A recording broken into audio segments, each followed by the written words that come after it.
Welcome to Talking Giants, presented by SeatGeek. I'm your host, Bobby Skinner, here with my co-host, Justin Pennick. And we got ourselves a Saints preview as the Giants, under Tommy DeVito, look to win 4 straight games.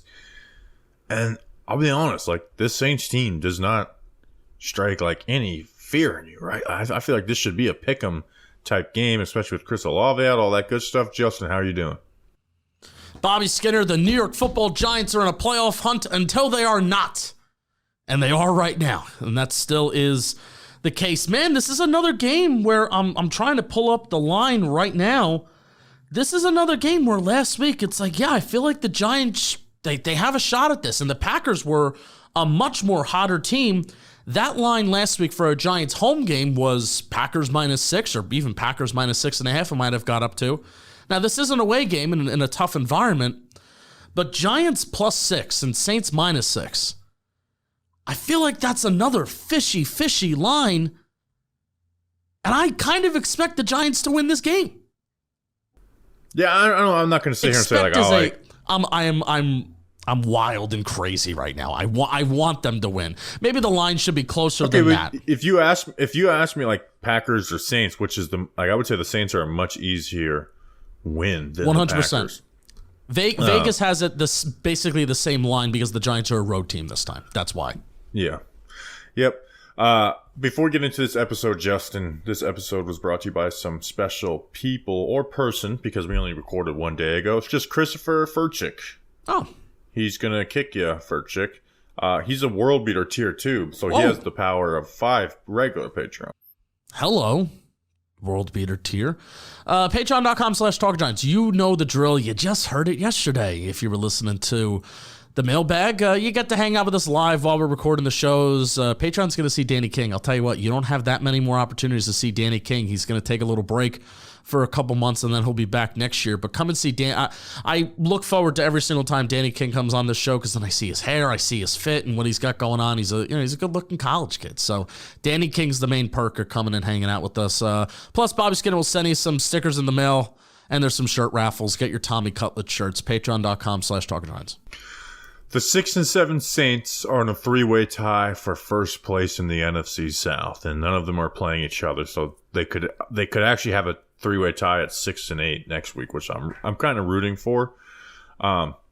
This Saints team to me is the most middling team I've ever seen. Right? They're just not really great or horrible in any you look at their offense, it's every single category is they're ranked 15th. I'm going through numbers up 15th, 16th, 17th. They're just right in the middle of everything.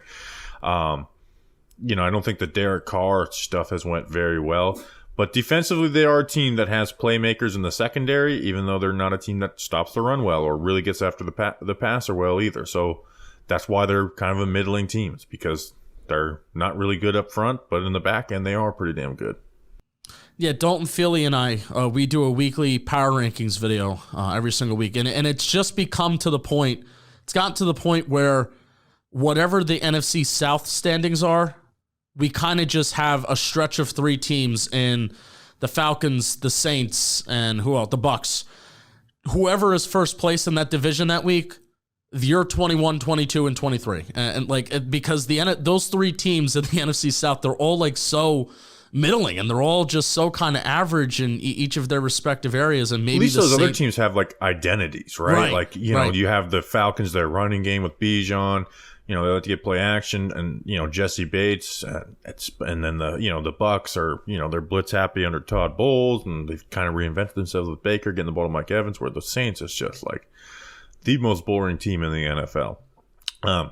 And I feel like they've been that way since Drew Brees left. They've been in this middling kind of situation where they haven't been too bad to get a top pick, but they haven't been too good to kind of get back to what they were doing with Drew Brees and Sean Payton towards their latter part of the 2010s and 2010s and stuff like that. So yeah, man, this is still a team where you looked at the Saints at the beginning of the year. It's I could see this being a team that we could lose to, but also very much see this as a game that we can win. We can go down to New Orleans and we can take care of business. Everybody remembers what we did the last time we went to New Orleans. Jabril Peppers, Kenny Galladay might be the outside of not Kadarius Toney had the best receiving game, but like in the last 3 years, that Kenny Galladay game was really nice. Justin, let's start with their defense and the Giants' offense.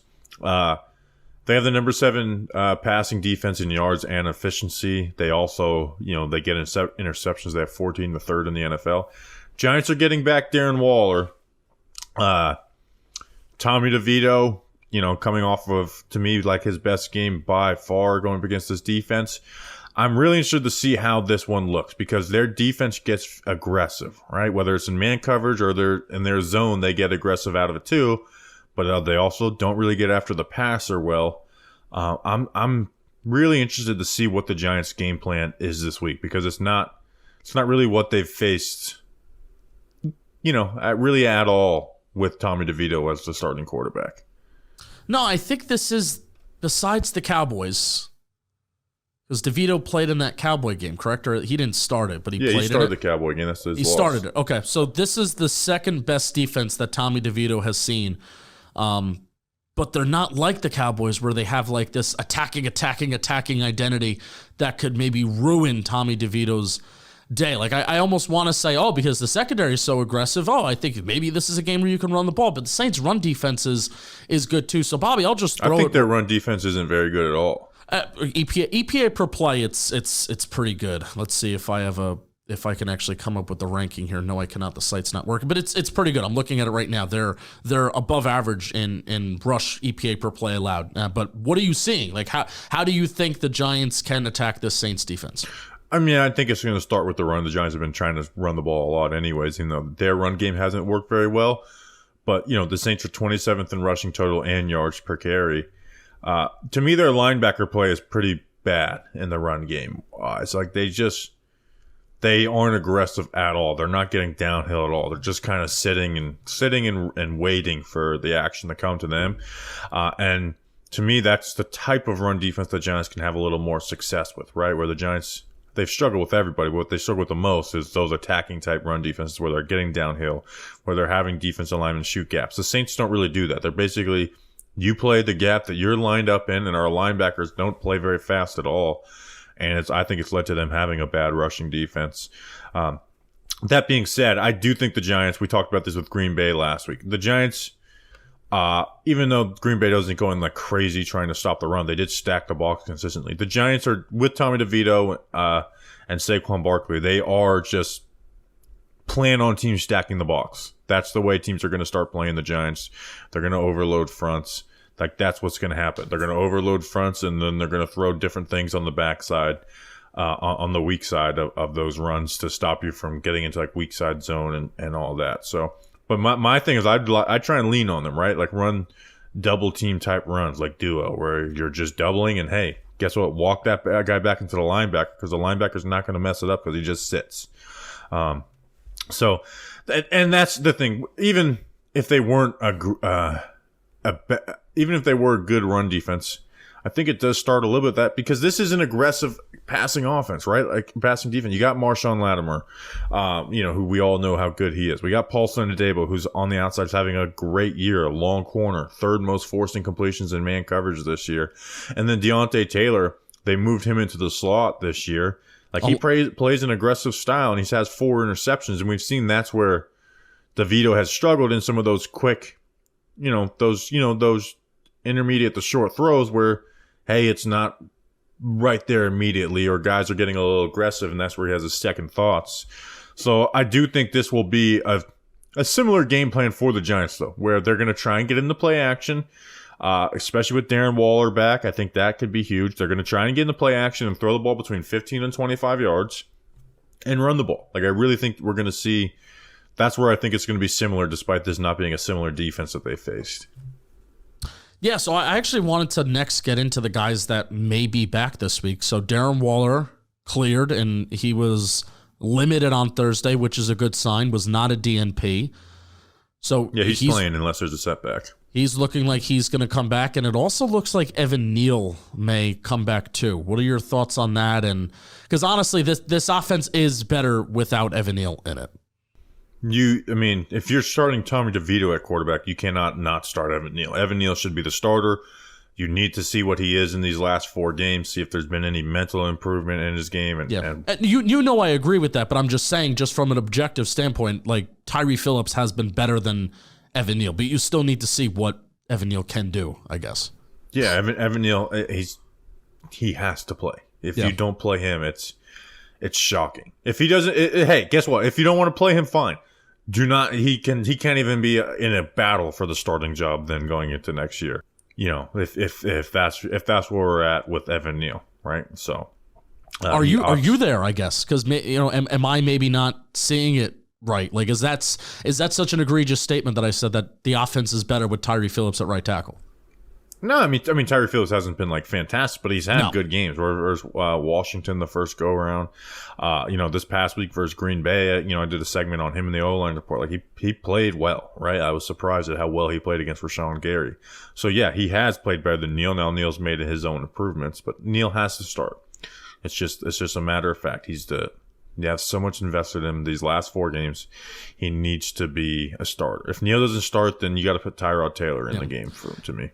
How do you see Darren Waller being used in a Tommy DeVito offense that has been, first of all, the ball's barely thrown to Daniel Bellinger because Daniel Bellinger doesn't really run like your traditional routes. He's been used as like the check down guy. Had a nice catch this past week when basically the Green Bay Packers, they run downfield, and then Bellinger's wide open for a check down. He gets a first down, I believe, on a 3rd down. So how do you see, now that Waller's back and he is definitely a weapon in the passing game, how do you see him being used in a Tommy DeVito run offense and what Tommy DeVito's been able to do?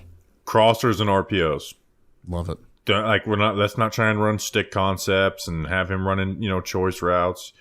Just crossers and RPOs. Simple stuff for Tommy DeVito where you can take advantage of his speed and, take advantage of teams trying to play the run, right? So that's the way I would use him. I would not, because of the way DeVito plays, I would not be looking to make this a Darren Waller game plan. Like full-on Darren Waller game plan where he's working all the quick routes because of the way DeVito plays, despite the fact that he is the best receiving option that DeVito will play with this year. Yeah. It's a shame that Waller did get hurt because he was playing very well, right? Like he was number 1 in tight end receiving yards when he got hurt and lost. How many games has he lost since the Jets game? So that's been a long time, feels like. Yeah, it's been 5 games, including a bye week. So he's been out for 6 weeks. So here he comes back. Yeah. Honey Badger, he has 3 interceptions this year playing the box. Obviously, we know that he can be moved all around and is aggressive and stuff. It's an aggressive back end, and their front end is just not that at all. It's the exact opposite. So yeah. Anything else on their defense, Justin? No, I mean, you mentioned Marshawn Lattimore. We know he's good, but I want to read some numbers about Adebo, where Adebo's tied for 2nd in the league in interceptions with 4. Passes defended, he's tied for 5th at 14. Passer rating allowed, he's 5th out of all corners, 56.2. He's allowed 0 touchdowns this year. His coverage grade is 5th in the league, and his forced incompletion rate is 3rd in the league at 22%. So Dalton Feely and I, we just recorded, hey, another JM football shout out. Go subscribe.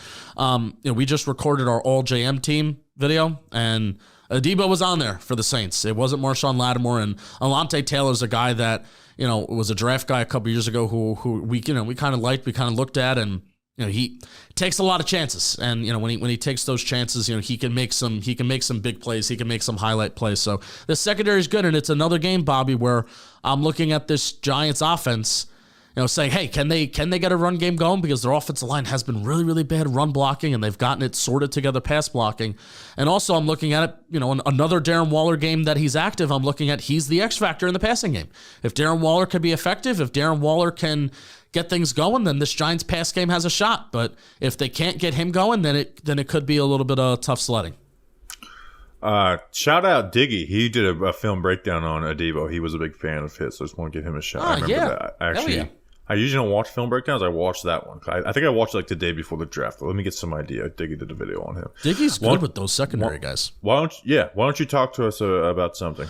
Oh, I'll talk to you about something. Manscaped. Hello, Merry Ballsmas from our friends over at Manscaped. The holidays are approaching, but what if I told you that the celebrations are starting early this year. Turns out the perfect gift does exist, and who else to bring it down your chimney than the leaders in the below the way screaming, keep calm and let your balls jingle this season with Manscaped's new Performance Package 5.0 Ultra. Whoa, just when I'm getting used to the 4.0, just when I got used to the 3.0, they came out with the 4. Just when I got used to the 4.0, they're going to come out with the 5. And you can look nice when you're going naughty by going to manscaped.com and use code GIANTS for 20% off plus free shipping. Unwrap the gift of smoothness this season with Manscaped. And this special sack includes the Lawnmower 5.0 Ultra, the Weed Whacker 2.0 ear and nose trimmer. I got to use that soon. Manscaped's liquid for formulations and 2 free gifts. That's what the package includes, and they're coming through for you. Get 20% off and free shipping with the code GIANTS at manscaped.com. That's 20% off with free shipping at manscaped.com.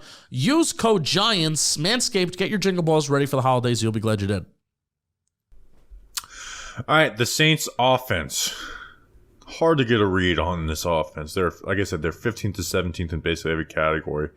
But it's not this scrappy team that plays above their weight. Like I think they're fairly talented, and they just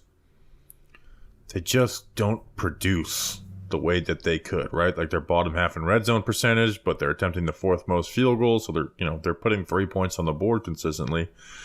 And now they're trying to become more of a run team and getting creative with it, right? Where at the beginning of the season they pass a little more. They're getting towards the top of the league, lately in run rate. And their rushing offense, like I think it's not good, but I feel like for the Giants, you got to kind of be on your P's and Q's against Alvin Kamara and Jamal Williams this week, right? Because they're 20th in total rushing, but they're 29th in yards per carry. So they just have not been very good at it. But they are getting creative, right? Like they're motioning guys into the backfield as blocker. Like even Lynn Bowden, like he's getting motioned in. They use their fullback, Taysom Hill, obviously. The different ways that they can use him. And then with Alvin Kamara, he's going to run like their wide midline zone heavy, right? And he's consistently looking for the cutback. And that's where Alvin Kamara is his best as a runner, is getting those cutbacks. So you have to be disciplined and not get overeager. But at the same time, like Alvin Kamara is averaging 3.9 yards per carry, and he's 32nd of like the 35 backs with carries and yards after contact per attempt. So this is not a great run offense, and they'll mix it up, right? They'll put in Jamal Williams, they'll get into more gap runs, but I feel like they're like just chase from the back end, right? Like we saw Kayvon make a play like that versus Green Bay because Jamal Williams does not have that burst. If you chase the puller from the back end, you'll get some tackles for a loss the same way they did versus A.J. Dillon, right? Like I look at athletic-wise, Jamal Williams and A.J. Dillon are very similar where you can chase from the backside. Kamara, you're not going to be able to do stuff like that. Kamara, you got to be way more disciplined in those zone runs. Yeah. Important to note, Rashid Shaheed, I believe, is coming back this week, and he's expected to come back from injury. And I feel like any time that I've seen like a big fun Saints played, it's been Shaheed on the end of it doing something fun. I mean, he's averaged 16.2 yards per reception this year, 3 touchdowns. That's second on the team, and he's only played in 11 games this year. So Shaheed's a guy to definitely look out for, that they're going to have to account for. And that would be, I'll tell you, what's huge. We talked about this last week where, if Christian Watson doesn't play, if Christian Watson was a DNP for most of the week last week, and we're like, if he doesn't play, this is huge, and Wink Martindale can take advantage of it. This Giants defense can take advantage of it because overall these skill position players are not impressive. Even Alvin Kamara is good, but he's not what he kind of used to be. Without Chris Olave, it's like this is a doable skill position group that the Giants can shut down, and I'm saying that the same thing this week with Chris Olave. Yeah, Olave is huge, argument. Right? Olave it's to me one of my favorite receivers in the NFL. Yeah. He did not practice 2 practices in a row with that ankle injury. So we'll see if he gives it a go, but usually that means the guy's not going to end up playing. Right. And I think that's huge. But Shaheed being back does help them. And they're best when just Derek Carr throws the deep ball, right? That's kind of where their offense generates from.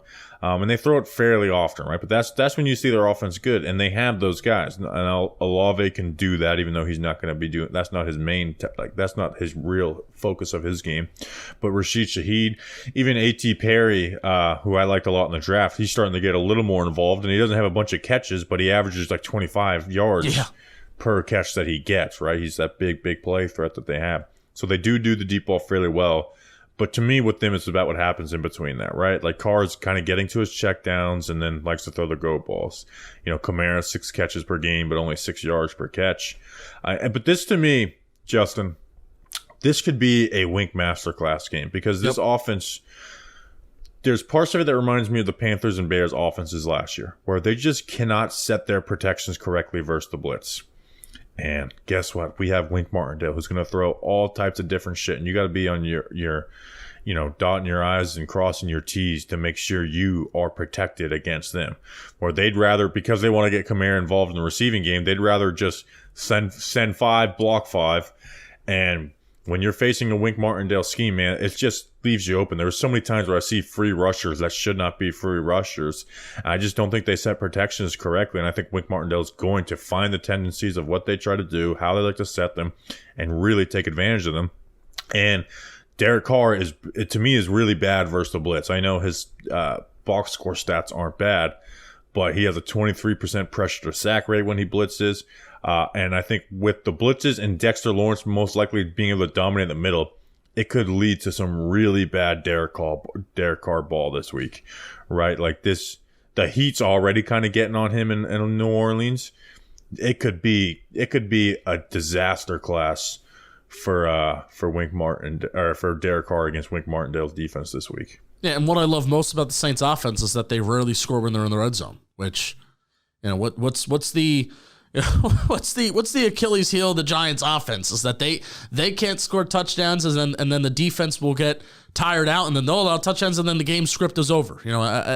At least if the Saints offense is going to maybe even find a little success this game, they're going to be at home, they're going to have the home field advantage and maybe Chris Olave plays. The fact if they get down to the red zone and they're kicking field goals, that's going to make me feel a lot better about the Giants' ability to stay in the game and then win the game. If the Saints can't convert those red zone opportunities or when they cross the 40-yard line, into 7 points. And the Giants this year, regardless of how bad their offense has been, I think they've actually done a solid job, converting those chances into touchdowns. We know how good, Mike Kafka and Brian Dable are inside the red zone. So that's something that I really trust this team to do if they get down there to finish those drives. I want to ask you, I have this thing with Taysom Hill that I kind of like him, and I wish they used him more. What do you think of Taysom Hill as a football player? He's a fascinating one to me. When they just use him in like Wildcat running the ball, it's good. It is good, right? Like it's hard to defend because he kind of is like mastered that, right? Where it's like you throw like the Giants. I know the Giants had success with Saquon this past week, but it's like they don't like that's just kind of like an extra thing in their playbook. Where Taysom Hill, he's kind of mastered it and he runs behind his pads. He understands it, like he knows when to pull. Like it actually works pretty well when they do that. I actually remember breaking down some runs last year against the Seahawks where it's just like they just started fucking running power with Taysom Hill. Yeah. And obviously that gives you too. He has 26 catches on the year. He's like a tight end too. Yeah. So the receiving game, I don't view him as like some advantage there, but it's the run game where I really do view him as an actual advantage. So why I hope it is a Wink game where he gets after it, because I think this is a key game into getting a 3rd and long. I mean, shocker. I mean, that's every game, but I think this is a key game to getting the 3rd and long because Taysom Hill has I believe his rushing success rate is 67.1%. He has 70 attempts on the year, so it's not like he isn't getting attempts, he isn't getting opportunities, and that's why that success rate is so high. And a successful rush gains at least 40% of the yards required on first down, 60% of the yards required on second down, on 100% on 3rd and 4th down. And I just have a feeling that they use Taysom Hill. If it's a 3rd and short, all right, let's bring Taysom Hill up there. Let's put a bunch of offensive linemen on the field and tight ends, and let's just run out of it and, even have the option to throw maybe, I guess, but he only has 8 pass attempts on the year. And that's when Taysom Hill's really utilized on, like, those 3rd and shorts. So, and he's good at it. The Saints are good at it. So I think this is a huge game of getting into 3rd and long, keep Derek Carr on the field, get pressure in his face, and maybe force him to make some mistakes. Yeah, I really think this could be a bad Derek Carr game if, like you said, they're able to stop them from being able to run the ball as much as they want to. Who intercepted Derek Carr twice in 2021 for the Giants? It was Xavier McKinney. Yeah, that was an easy one. That was an easy one. Who strip sacked him for a game ender? Quincy Roche. Who did he miss who was wide open for a touchdown with James Bradbury in coverage? Darren Waller. Darren Waller. Good trivia. Good trivia. Thank you. Just stole all of Danny's trivia. That was all of his questions. Yeah, we should start doing that. Just start tweeting every trivia. Like, just tweet out like 20 trivia. I guess Wes kind of does that sometimes with New York Giants Daily Trivia. And that's where Danny gets half of his trivia from. How old is Taysom Hill? Is this a trivia question? Yeah.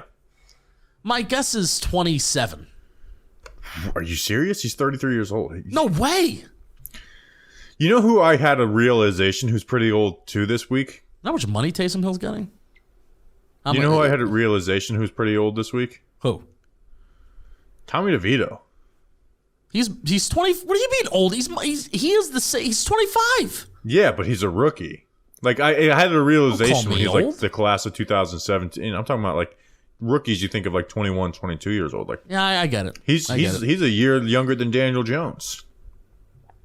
DJ's 24. Wow. 26. Oh, you're young. Oh, that's math. Good job understanding English, Justin. All right. You want to talk about something? Yeah, I do want to talk about something before we bring Danny King. I want to talk about Shady Rays. Today's episode is sponsored by Shady Rays. It's the season of giving people Shady Rays. Give the perfect gift for a special someone, yourself, or both. Both of them. Our friends at Shady Rays have you covered with premium polarized shades and quick swap snow goggles that won't break the bank. They won't break Deontay Banks either. Shady Rays is an independent sunglasses company that offers an unrivaled product that's just as good as any expensive pair we've worn. Durable frames and world-class optics for all outdoor adventures. I actually think I saw Deontay Banks wearing some Shady Rays in that picture. Oh, yeah. Where it's like the bank is closed, you've been locked up. If you're into winter sports, like Deontay Banks, their quick swap snow lenses move effortlessly between full sun to low light environments. That's not all. Here comes baby playing basketball. Shady Rays offers the most insane protection in all of eyewear. Not just a good protection, it's insane in the membrane. Every pair of sunglasses is backed by lost and broken replacements. If you lose or break your pair, even on day one, they will send you a brand new pair. No questions asked. Wear your Shady Rays with confidence because they have your back long after your purchase. Exclusively for our listeners, Shady Rays is giving out a very great deal for the season. Go to shadyrays.com and use code GIANTS for 50% off 2+ pairs of polarized sunglasses. Try for yourself the shades rated 5 stars by over 250,000 people. You'll be glad you did. Shady Rays! All right, we now welcome on Danny King to the show for some weather and trivia. Danny, what's the weather looking like in New Orleans this weekend? It's looking domey. It's going to be a lot of dome, but it's going to be 58 degrees. It's going to be raining outside, apparently. So I don't know how New Orleans fans tailgate, if they do tailgate. I don't know how that works, but if you're walking there, it's going to be raining. It's also going to be really windy. It's going to be 22 miles per hour. So at least be happy you're inside the stadium. But when you're leaving, it's probably not going to be fun. It'll be raining towards the end of the game as well. But it's just not going to be the most nicest. Actually, no, it's going to be clear at the end of the game, but it's just going to be windy. So it's going to be like a chill for New Orleans. Do they still have the whistle guy there? Oh, God, I hope not. That guy's so frustrated. Who was that? So they have like a guy who dresses up as a whistle and he whistles really loudly. Sure. I hate people that do that. It's just like that makes sense. I remember someone posted the other day. It's like, remember when the NFL went to play in Mexico and someone just had a green laser in Brock Osweiler's eyes the entire fucking time? Just wonderful. It's like, yeah, welcome. We do things a little different down south. I was watching Eastbound and Down, like I said on the end. Yeah. And Stevie says to him, he's like, I look to you as like the father of all Mexicans, which is just that shows wonderfully stupid. All right, Danny, what do we got for trivia this week?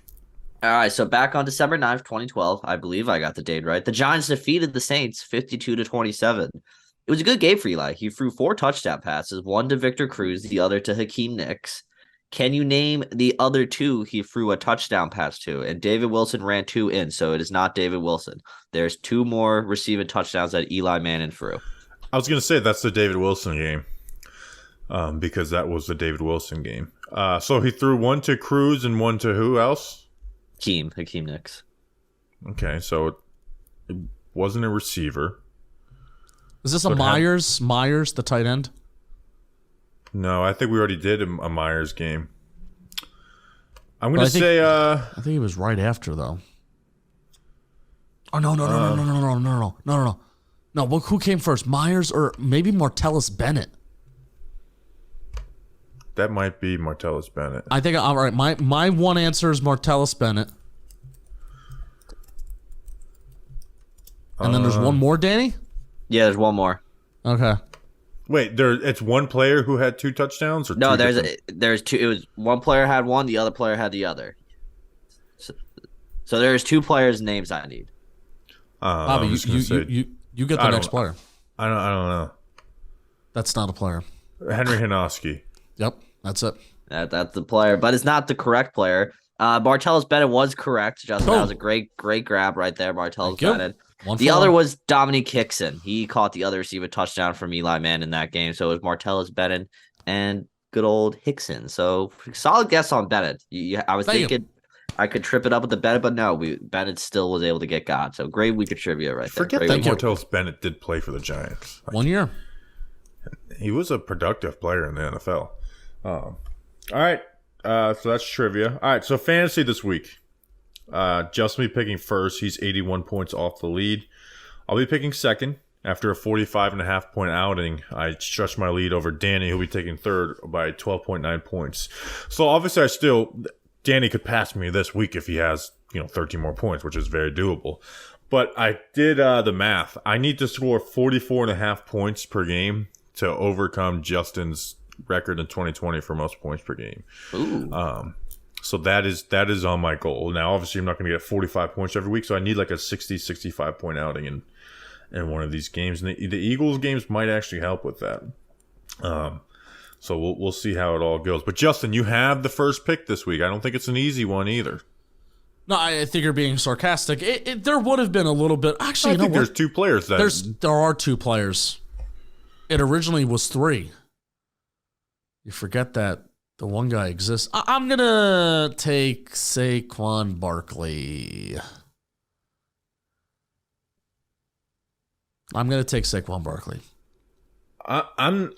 actually had him second on the big board for this game because Alvin Kamara just gets a lot of catches. He gets right? volume. Yeah, so much volume. That's literally why he's one of the best fantasy running backs. Yeah, because he gets volume. Oh, hello. He gets so much. I'm looking for a black pen instead of a blue pen. He gets all the volume. And I think he can have like a halfway decent running game against the Giants, or at least produce some big runs, maybe get a touchdown. So I'm going to go Alvin Kamara with my second pick. Danny, you have back-to-back picks. Man, now it gets tough because I want to get interested with it. So I think here, because I know he's DNP, the other guy limited. I would take Wandale here because he had a good game last week against the Packers. And I think him and Tommy kind of have something going there. So maybe he can replicate that. And then this is just my fun, why not, screw it pick. Because I think he's going to play. You're going to do this again? No, I'm not talking about who you think I'm talking about. Oh. I'm going to have fun with it. Give me Taysom Hill. I'm taking him off the board now. I'm taking Taysom Hill. I had him 9th on the big board. You're taking him 4th. No way. That's a ballsy pick, being 12 points back. When you're that, I feel the need to go big right there, and I'm going to make it interesting by taking Taysom Hill. See, I disagree with your strategy. 12 points back, to me, that's like just play conservative, make it to the next week. You just got to pick. You got to pick points. You got to take the points. You got to take profits. Like where Justin, he's got to go for the big swings, even though his big swing last week in Hyatt didn't work out. No. All right, I'm back on the clock. I had one deal. Yeah, but you pick Hyatt in the first. I'm going to go Darius Slayton. Right? Like, I don't trust Waller. Like, they could have Waller on a snap count for all we know. It'll be interesting to see who they cover, who they use, if they use Lattimore or Adebo on them. But I'm kind of regretting this right now, but I'm going to go Darius Slayton. No, I'm regretting picking that. I already wrote it. If I didn't write it down, I'd change my pick. Justin, you got back-to-back picks. Give me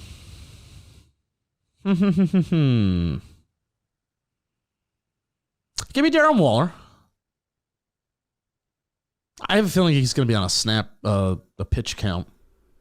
Yeah, that's a ballsy second pick for a pitch count. Give me Darren Waller and man. Does Michael Thomas still exist? No, he's out. Michael Thomas doesn't exist. I'll take Shaheed. Oh, that's disappointing. Okay, so you made it easy for me because if I had to pick between Rashid and Olave, I don't think Olave's going to play though. So do I even use the pick on him? Like two DNPs. I'm not drafting Olave. Yeah, but I just feel like I don't have any other good option here. You know what? Maybe Jalen Hyatt gets a couple big plays with the addition of Darren Wall. I'm going to go to Jalen Hyatt with the third pick. It's fair. I just don't feel like I don't feel comfortable taking Olave here over other guys on the big board. So sorry, Chris Olave. I love you. You're my wide receiver 1, but I'm going Jalen Hyatt. Danny, you got your last 2 picks. Fun. I love that. All right, so these are tradable, so I should probably just be smart and just, in case he does go, I should just take Olave so I could trade it. So I'll take Olave. Why not? Chris Olave in the and 9th pick. Tradable. And, I mean, he kind of did get some reps last week. He had a touchdown. Do I bet he has another touchdown? This is a horrible week for me, looking back at my strategy. I'm gonna take Isaiah Hodgins. You know, I traded Isaiah Hodgins for Patrick Taylor. I know. And you probably would have you would have had a bigger lead on me. Yeah, I don't think it made we'll see. He had 2 catches for 19 yards and a touchdown, so that's 3.9. That's 9.9. Patrick Taylor had 4 or 5 points, so it doesn't make a huge difference. But hey, I'm going for the scoring record, so that shit does matter to me. Fair. So I have Juwan Jones. The Saints, their tight end room is so weird. They give the touchdowns go to Jimmy Graham. They got Foster Moreau, Juwan Johnson. You know what I'm going to do? I'm going to go big game hunting because Chris Olave might not play, and I'm going to believe in my draft hype on this guy. A.T. Perry, rookie out of Wake Forest. I'm going to go A.T. Perry. He gets big plays. I mean, he led them in receiving last week. That is a fact. He led the Saints in receiving last week. Adore has not been playing very well. He's a big dude. Maybe Banks, loses one at the catch point. I'm going to go A.T. Perry. I'm going big game hunt. Justin, you have the last pick. Yeah. Either do I get fun and do I take Jimmy Graham for the vibes, even though he has 3 catches on the year. 4 catches, 3 touchdowns. 4 catches, 3 touchdowns. Give me Juwan Johnson. Juwan Johnson. That's the right pick. All right. No one went off of the... I put 12 people on the big board. All 12 went. No one went off the beaten path.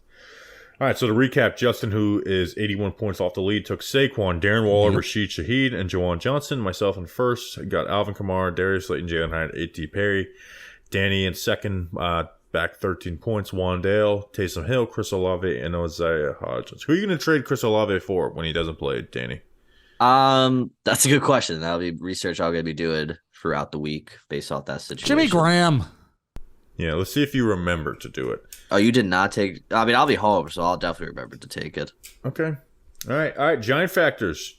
Justin, who is your Week 15 Giant factor? Dude, you would think I would really think about it before, but... I did think about mine a lot, and I didn't talk about it in the first portion, so if you take mine, I'm going to be really angry. I mean, I already talked about Darren Waller. I already talked about Evan Neal, but they're coming off of injury. You know what? Let's get kooky. Ben Bredesen. Boom. Okay, that's fine. Whoa, where'd that come from, Justin? Well, I want the Giants to run the ball.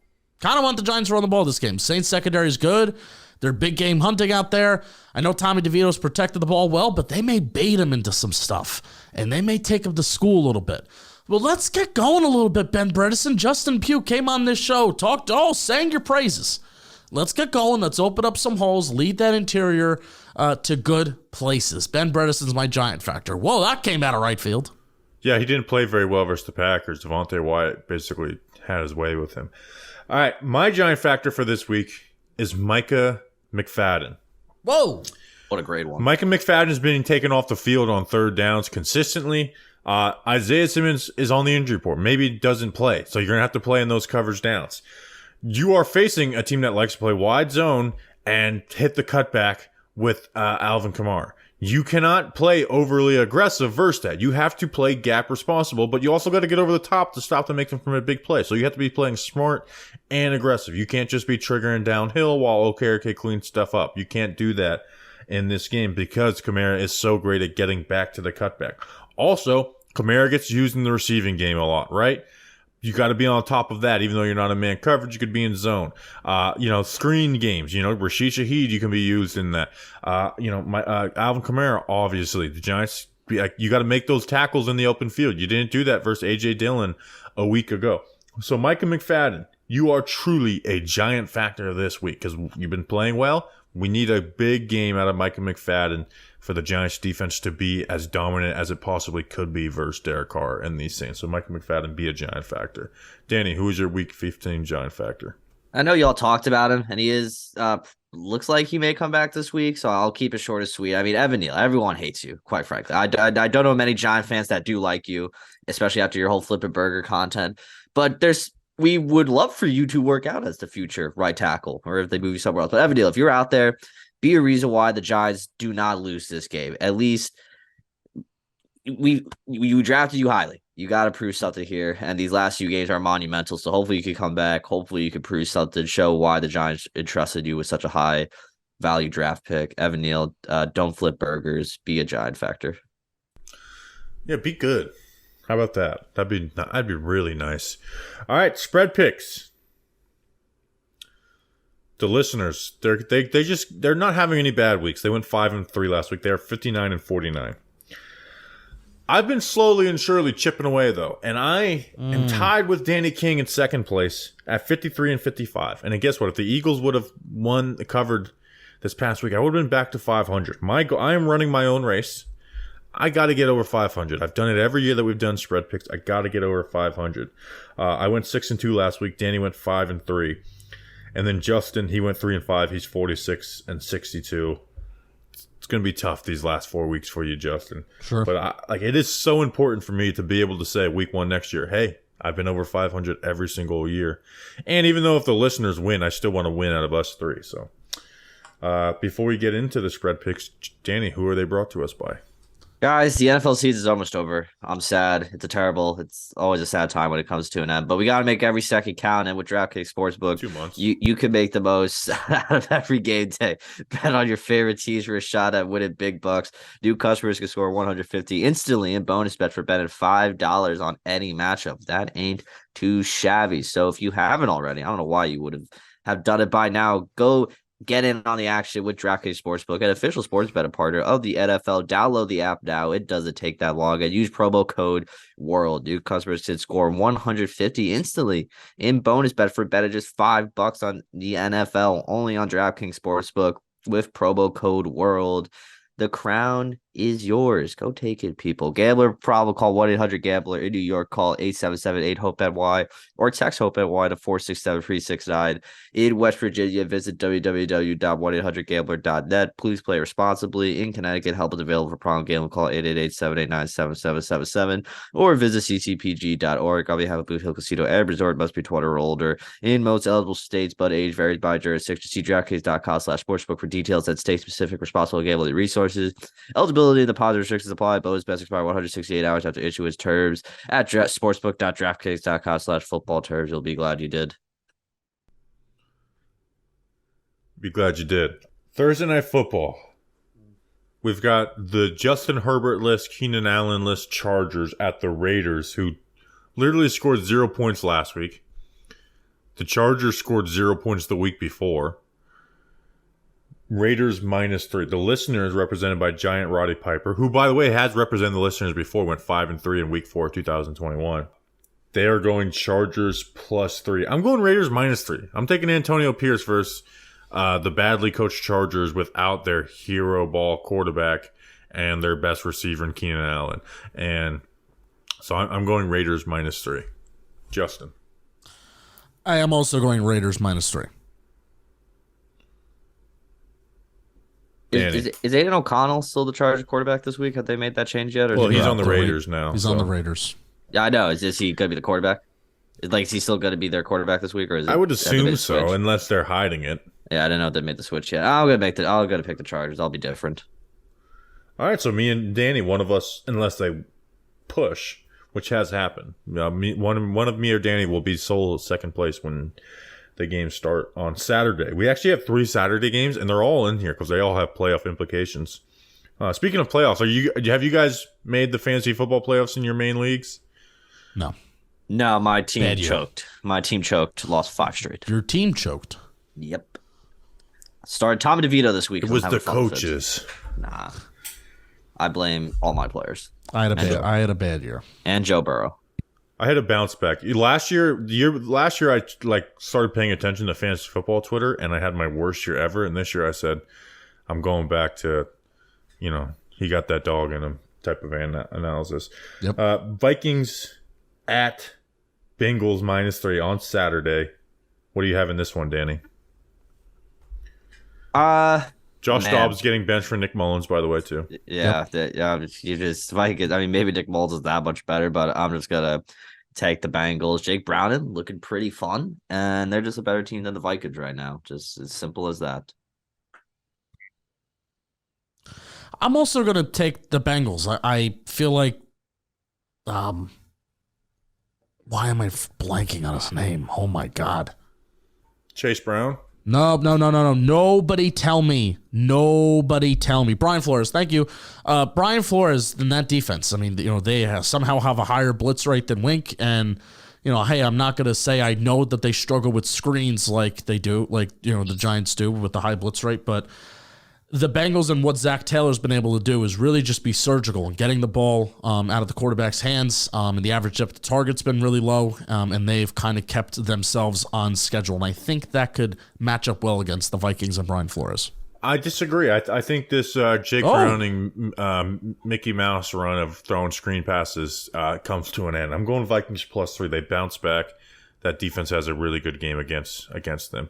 And you know what? Nick Mullins is actually scored points before in the NFL, so he's not totally incapable. Yeah. Justin Jefferson should be playing. Lou Anarumo hasn't been too hot the second half of this year. The defense is not playing that great in Cincy, so I could also say it, Bobby. Steelers at Colts -1.5. Unfortunately, this game does have playoff implications. I wish it didn't. I'm going to go Colts -1.5. Again, without Kenny Pickett, I'm just like the Steelers. I'm not picking the Steelers against anybody. I'm going Colts -1.5. Listeners agree with me. Danny, who do you got? Yeah, I'll go Colts as well. The Steelers are just horrible without Kenny Pickett, and the Colts they're a fun team still. So give me the Colts. Justin. Everybody's gone Colts. Yep. Give me Steelers.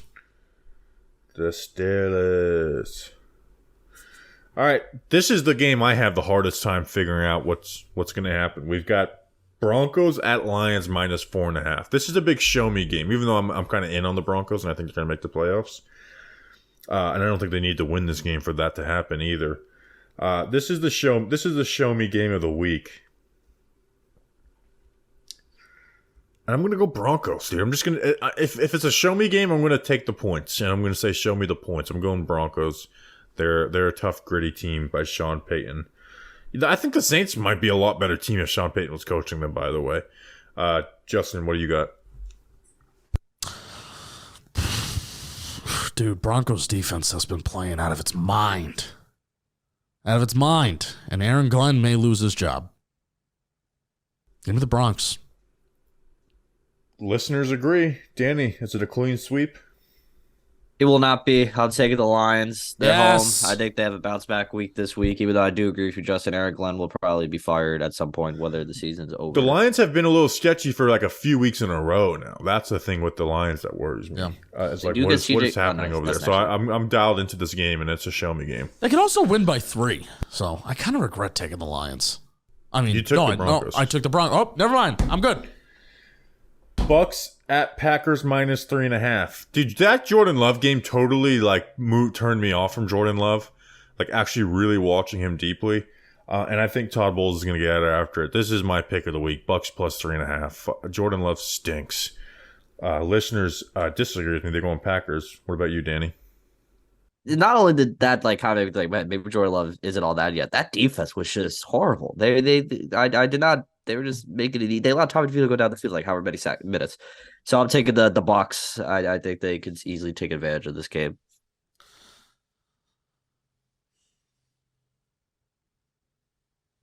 Christian Watson is out again. Give me the Bucks. Us first to listeners, this is a big game now. Game of the week. Cowboys at Bills minus 2. What do you got in this one, Justin? I have the Bills. Yeah, I kind of just have a feeling the Bills are going to win this game.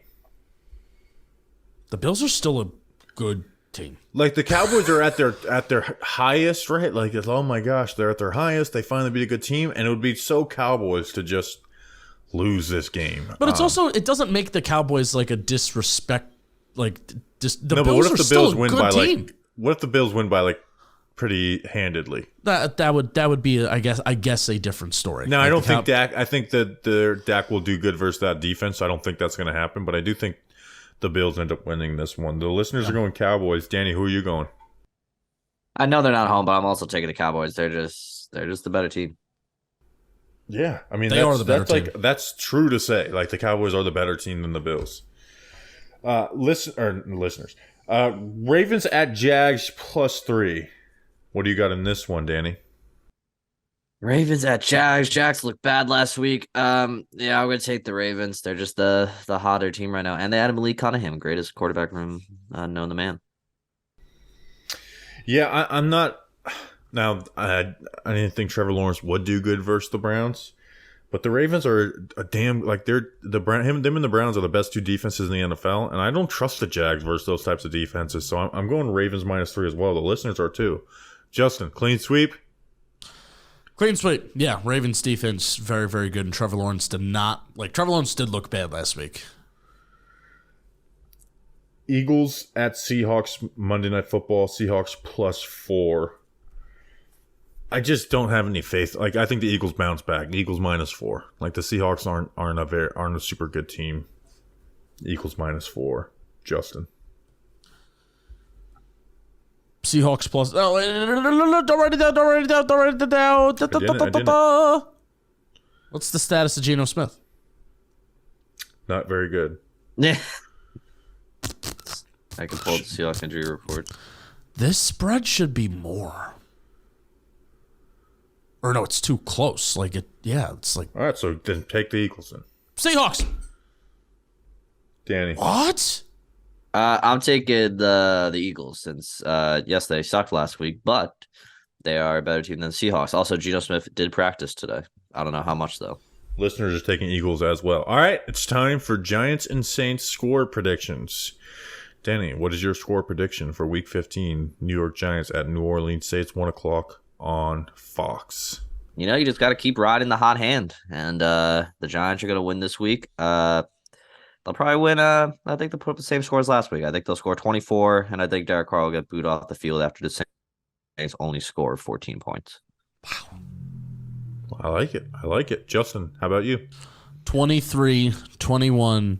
Giants win. The season is still alive. I need it. Give me an excuse to go down to Philadelphia Christmas Day. Give me an excuse. I'm going to be pissed off if the Giants lose this game because I have expectations to win. Capital W, capital I, capital N, win. winners. The Saints are not a good team to me. They only have one more win than the New York Giants. The Giants are on a 3-game winning streak. They're going to turn it into 4. And we're going to talk about the playoffs, damn it. We are going to talk about the playoffs, and we are going to get hyped for that Eagles game. We're going to have an extra day to get hyped about it. We're going to do it. And I'm picking the Giants 77, Saints 0. We will see you Monday for the 4th straight victory podcast. We'll see you then. Until then, let's go Big Blue.